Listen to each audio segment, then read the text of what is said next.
Habari gani mwana wa sport, hapa ni Max Repenso pamoja na sports. Kwa hiyo karibu sana. Leo hii tutaenda kuzungumzia Simba, lakini pamoja na wasemaji wake. Tusikie maneno ya wasemaji wao baada ya mechi alivyozungumza na nini kitakachojiri kwenye makundi na tutarajie nini pia. Kwa napenda sana kukaribisha, kama ni mgeni hapa subscribe, bofya alama ya kengele, pia usisahau kushare video zetu.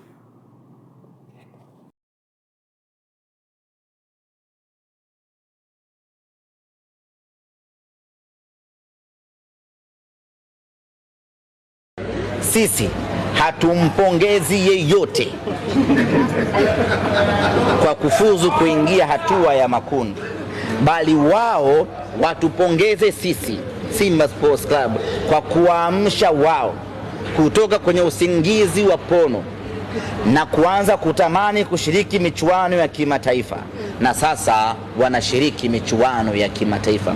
Ni sisi ndiyo ambao tumechonga njia, ni sisi ndiyo ambao tumeanzisha njia, ni sisi ambao ndiyo tumeanzisha huu mwendo, na kila mmoja sasa anafuata.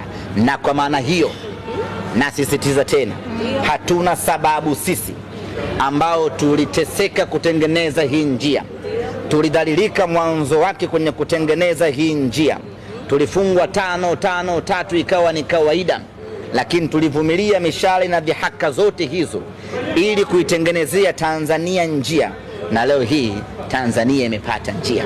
Sisi tunastahili pongezi, tunastahili heshima kubwa, na kwa mantiki hiyo hatumpongezi yeyote, kwa sababu kazi hiyo tumeifanya sisi. Kama siyo sisi, mpaka wa leo tungekuwa tunahangaika tu humu kufungana tu wenyewe kwa wenyewe, na watu wameridhika. Swala la kufurahi hujalijibu wewe. Nimeelezea binafsi kufurahi, nimeelezea kinaga ubaga. Msemaji Barakusha pale airport, dua lako ni kwamba mbaki peke yenu. Dua imebadilika, mmeshafuzu? Haijapokelewa.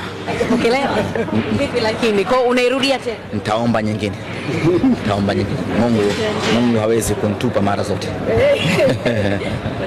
Haya ndo maneno ya semaji la Simba. Kwa hiyo tutegemee tuone kama dua zake basi zitakubaliwa, ila hivyo ndo ndivyo alivyokuwa na jinadi na kunadi club yake. Kwa hiyo napenda tena kuwakaribisha katika chaneli yetu hii. Usisahau kusubscribe, kucomment, na pia nawe mwenye shusha maoni yako kwa yale yoyote ambayo unaona, au unaweza kumshauri semaji la Simba. Asanteni sana.